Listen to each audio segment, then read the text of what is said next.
perigosas, sentia o alcance da bobagem que podia acontecer ao verem que estavam mandando ingerir, tá entendendo? Enfim. Mas isso andou. O que era o acaso aí? É que, anos depois mesmo, eu ficava com as forminhas e eu estudava desenhos possíveis dentro de um container. Qualquer container, vaso, né? Alguma coisa que coubesse dentro. E eu moro num bairro que não acontece nada assim de jogarem lixos incríveis na rua. Também a gente não mora em Nova York, onde os lixos incríveis são provocativos, mas na esquina da rua da Paissandu que eu moro, muito improvável, tinha um monte de lixo e uma gaveta de arquivo de ferro enfiada assim. Entendendo? Ali a obra se fez, né? Parece a Bíblia. A obra se fez. Um pouco dentro do que você está trazendo, Ana, escutando vocês falando assim, da trajetória, né, do trabalho de vocês, eu fiquei me perguntando, e eu queria colocar essa questão, como é que vocês lidam, né, com a questão do fracasso? Em que sentido? Que eu escutei um pouco, assim, até um pouco mais dentro do que o Daniel trouxe, a propósito de você pretender uma coisa e, de repente, esse acaso se apresenta, por exemplo, quando um trabalho cai no chão, né, e ele se apropria, num certo sentido, né, por isso que eu entendi, o artista se apropria disso que poderia, para um outro, né, vigorar como um certo fracasso, e justamente desse fracasso surge a oportunidade, né, de uma obra. E isso é muito importante para nós psicanalistas, porque justamente a psicanálise não pretende sucesso nenhum.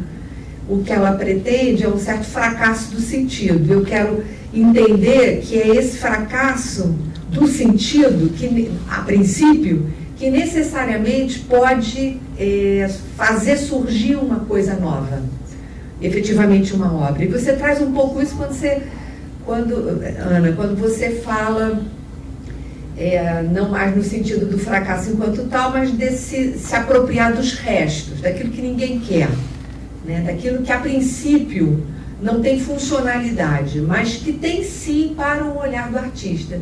Queria que vocês pudessem falar um pouco sobre isso.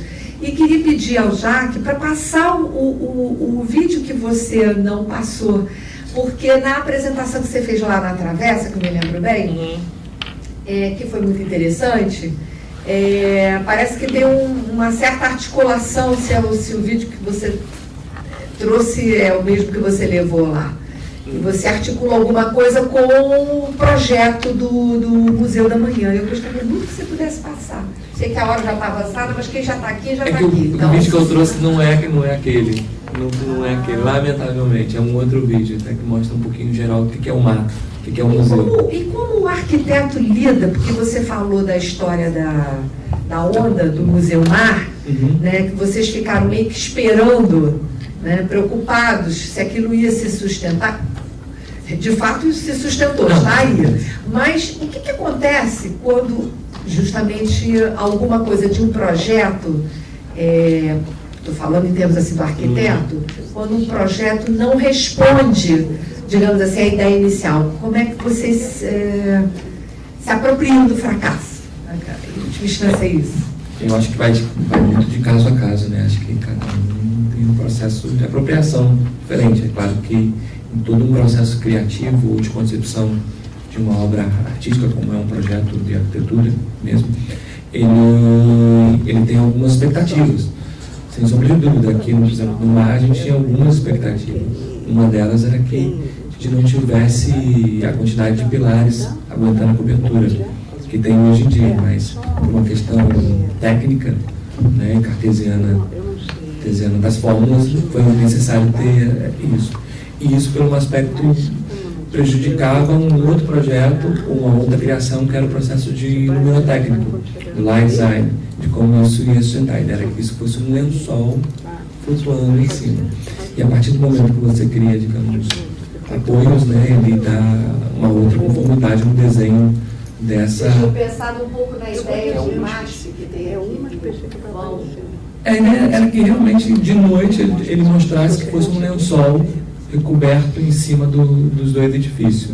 E ele dá essa sensação, só que queriam que fosse totalmente branco, né, liso, sem nenhuma sombra. E aí chegou um momento que se apropriou da sombra, né, para se compor formas. Né? Então, quer dizer, eu acho que isso, não digo nem a não expectativa ser atendida, se cria soluções ou processos inovativos de inovação. E aí, no mesmo caso da colocação na própria cobertura, quando se usou isopor, que era um processo de inovação, porque financeiramente não cabia fazer em madeira ou fazer em estrutura metálica. Você tinha falado lá na Travessa, que eu me lembro bem, que foi um achado a história do isopor. Então, a história do isopor justamente foi um achado, a gente criando várias possibilidades para cuidar dessas conversas, faz ensaio, faz maquete, né, e botar a mão na massa. Daqui a pouco alguém virou e falou assim: de que está feita essa maquete? De isopor. E por que a gente não calcula a densidade do isopor e vê se ela tem a mesma densidade, né, da estrutura na madeira? E aí fez o cálculo, verificou que era até mais resistente, né? E aí falou assim: não, todos nós não acreditávamos que poderia ser feita uma forma de isopor. E não acreditávamos mesmo. E foi feito vários ensaios, e um para um, foi feito, colocado concreto em cima, colocado numa altura, né, muito similar que a gente tinha, e suportava. Mas cada dia a gente passava por ali, tinha a sensação de que aquilo poderia, que tudo poderia dar errado. Porque a gente se fiava, apesar de ter comprovado, né, tecnicamente, né, a gente não tinha, sempre tem a sensação de que podia dar errado, né? E tá aí, acho que pode. Você fez a arquitetura, né, na Universidade da UF, né? Isso. Depois você foi fazer Politécnica em Madrid, né? Correto. Essa Politécnica, qual a especialidade que você fez? Lá eu fiz duas, uma é gestão de patrimônio e cultura, né, na área de patrimônio cultural, e a outra é de composição arquitetônica, né, onde a gente estuda as composições, imagens, relevos e aspectos visuais dos elementos arquitetônicos, e mais vinculado ao processo de estrutura, né, de esbelteza, de resistência de materiais. Então a gente mostra a resistência dos materiais para usufruir da composição arquitetônica. Então vai muito em função disso. A gente trouxe, tanto aqui no MAR quanto no Museu da Manhã, técnicos de fora. Então, por exemplo, quem ajudou a gente a construir isso foi a ideia da cobertura fluida em concreto, foi um engenheiro português, que a gente trocou muito com ele, e da mesma coisa do Museu da Manhã, que a gente tem o Calatrava no processo de criação e concepção. Eu acho que Santiago Calatrava. E a questão, falando do acaso rapidamente, acho que o fato de a gente ter passeado no Jardim Botânico e ter encontrado o videira é o acaso mesmo, e um feliz acaso da forma. É um acaso que depende do olhar. Isso, aí vai muito também. Não é um olhar qualquer, sem sombra de O olhar de dúvida. alguém que acha. Não é à toa que, acho que, falando um pouquinho do olhar, esse prédio que a gente está chama-se Escola do Olhar. Né? O MAR ele é composto do pavilhão de exposição e da Escola do Olhar. E aí, a princípio, quando a gente começou, o Paulo conversar e tudo, e veio a seguinte frase: que a gente aprende a ler, a gente aprende a escrever, mas a escola em geral não te ensina a olhar, ou cada maneira de as pessoas olharem. Então daí veio o nome da escola, que é a Escola do Olhar, que é onde se tem vários cursos para poder, né, aperfeiçoar várias técnicas finas de arte e de olhar, maneira de olhar. E aí vai muito também do processo da Gestalt, da teoria da percepção, como você percebe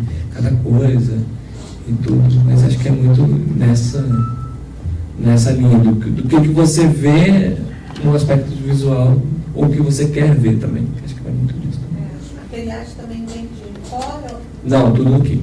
Tudo aqui. Tudo daqui. Entendeu? Isso era uma exigência do próprio projeto, porque a gente tinha uma certificação verde.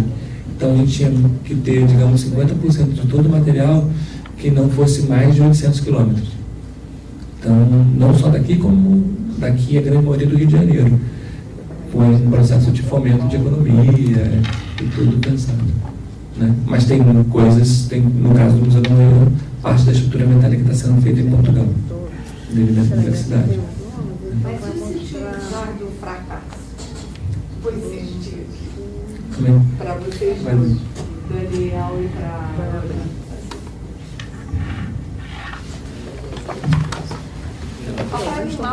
Daniel não tem fracasso. Eu não sei o que é. Daniel não tem fracasso. Não tem fracasso. O que é isso? Não sei. Ele não sofreu.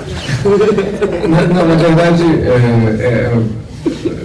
vamos dizer que eu não estou ganhando fracasso, né? Porque a gente vive num mundo onde os americanos inventaram uma palavra que é a pior de todas para classificar alguém, que é loser, né? O cara, se ele é um loser, é a pior ofensa que tem nos Estados Unidos. Ele não tem recuperação, ele tem que morrer e sumir do mundo. E eu acho que qualquer construção é feita por experimentação e evidente que essa experimentação você não acerta na primeira vez. E fracasso dentro de um processo pessoal é totalmente natural. Você ainda não chegou no objetivo, mas o fracasso ele gera o acaso, o encontro inesperado. E o acaso é uma questão também que o Calatrava viu uma coisa que todos nós conhecemos, e a coisa funcionou porque ele estava aberto para aquilo. Era um problema dele, como arquiteto, como criador, né? Quando eu dava aula, eu falava para os meus alunos, às vezes eu ficava ansioso, que eu via a pessoa fazendo um negócio que eu falava, pô, mas ele está fazendo uma coisa tão legal, mas ele não está sacando. E eu falei para ele, você está procurando diamante pisando em esmeraldas. E depois eu pensei, ele está procurando uma coisa que ele está procurando. Eu acho que ele está perdendo alguma coisa porque é a minha construção que está se aproximando da dele, daí eu quero que ele faça alguma coisa que não é coisa dele. E geralmente dos poucos alunos que eu tive que se tornaram artistas interessantes, eles surpreenderam em algum momento do processo e saem fora e eles criaram uma coisa que eu não estava imaginando que fosse acontecer. Quer dizer, o acaso, a gente lida com esse processo de encontros o tempo todo. É evidente que em algum momento, não sei, mas eu assim, por uma questão de amostragem, alguns momentos são fundamentais à nossa construção. E eu acho que na minha vida, em geral, são pouquíssimos esses momentos, que acontece esse encontro que o sujeito e o evento, a coisa que acontece, que estimula um tipo de pensamento, passa a ser fundamental na construção daquele projeto. É um bom encontro, mas é uma coisa que depende de dois lados, né? Da coisa, do estímulo e do equipamento que está se aproximando dele, eles se juntam, né? Não tem nenhum proprietário aí, realmente, mas isso acontece o tempo todo. Eventos que podem dar início a esse processo. Eu tento contar na minha vida uns 2 ou 3. Eu gostaria, já que falo, né, a palavra fracasso, né? Isso aí. Não é bem o perdedor, né? Mas é dentro da arte. Imagine se todos os trabalhos que se fizessem, né, eles se tornassem uma obra. E também, quando a gente faz a obra, acha que ela tem um potencial, a gente sente quando aquilo, de repente, é estranho quando sai, né? Não é nem muito amigável a coisa, mas a gente não sabe como é que o outro vai ver e como é que, não só o outro no sentido psicológico, mas também o artista, ele trabalha dentro da sua época, né? Dentro da antena, exatamente onde, se ele for capaz de revelar alguma coisa que já estava, sei lá, até não gosto de usar esses termos inconscientes, porque vocês, eu também não sei bem isso, mas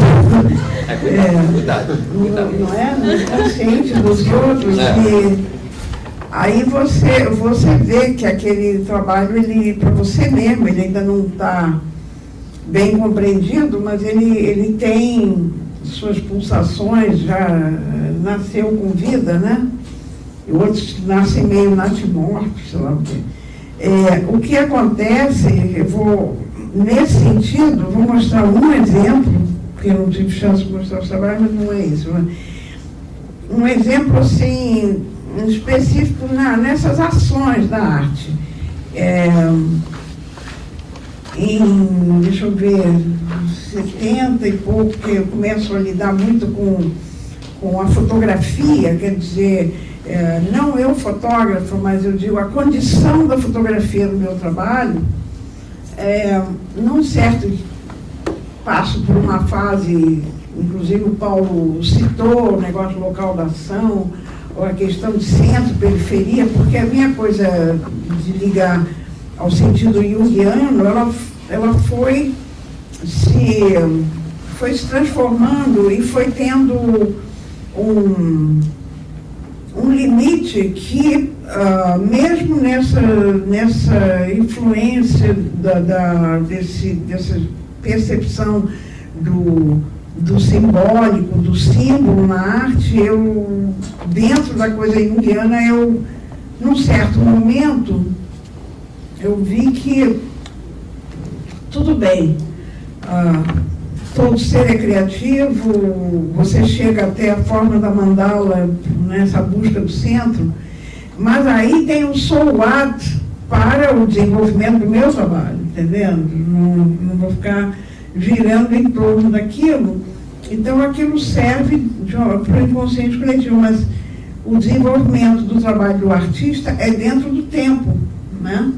Nós estamos falando de artistas, né? Aqui os dois são exemplos assim, nesse tempo, né? Esse chão do Daniel é estranhíssimo mesmo, porque não é óbvio. Eu olhei com muito cuidado hoje, fiquei apaixonada. Mas vamos conversar. Esqueci de conversar. Falar sobre isso.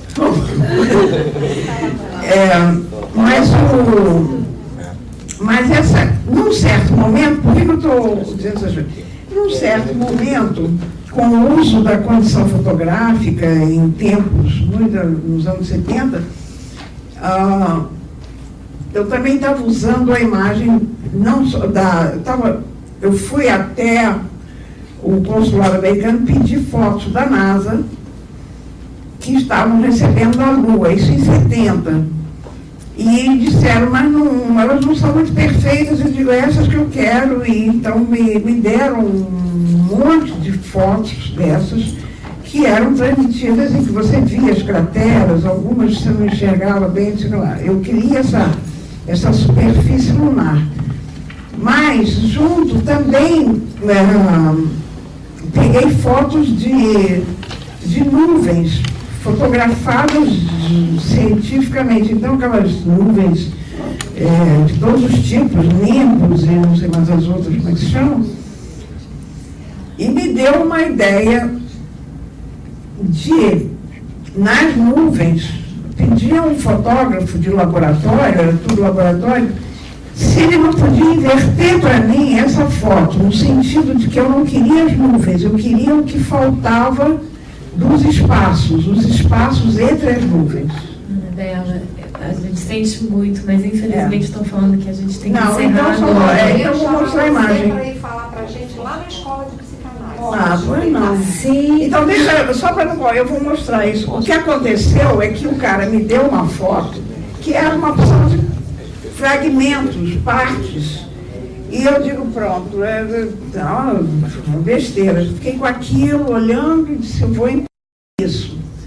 Mas eu vou imprimir com cor de marrons e verdes, e aí imprimi. E acabei chegando a essa obra. E aí eu digo, nossa, eu estou inventando uma camuflagem. E essa camuflagem, está entendendo? Isso tudo já estava entrando nas geografias e em tudo. Então, de uma coisa totalmente errônea, errônea mesmo, feia, né? Ficou sendo como se fosse um padrão que eu inventei, parece uns monstrinhos voando, né? Mas é exatamente aquilo. Isso, depois, quando eu tive que fazer um trabalho junto com o Mandela, africano, que eles me pediram que o Mandela desenha muito, né? Sempre desenhava muito, ele desenhou uma série chamada União, que são as mãos, ele fez as mãos juntas em raios. Eu tive que fazer, me pediram para eu trabalhar com ele nisso, de colocar outra imagem junto ao desenho dele. Então eu vou mostrar só o resultado e aí nós fechamos. Porque aí volta a minha camuflagem. Olha aí. Esse tratava da liberdade. São os desenhos dele, são litografias. E logo me veio de novo essa camuflagem e o mapa da África feito no meio dessa mancha toda. Então, os fracassos me levaram a um sucesso, vamos dizer, no sentido de suceder, de conseguir me suceder. Só isso, tá? Obrigada.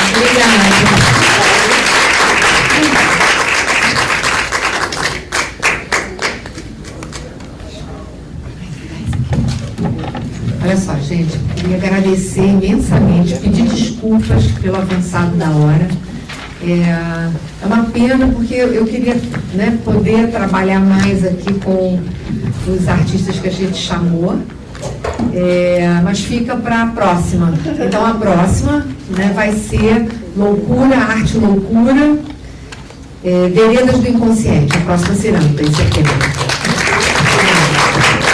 Obrigada. Muito obrigada. Obrigado.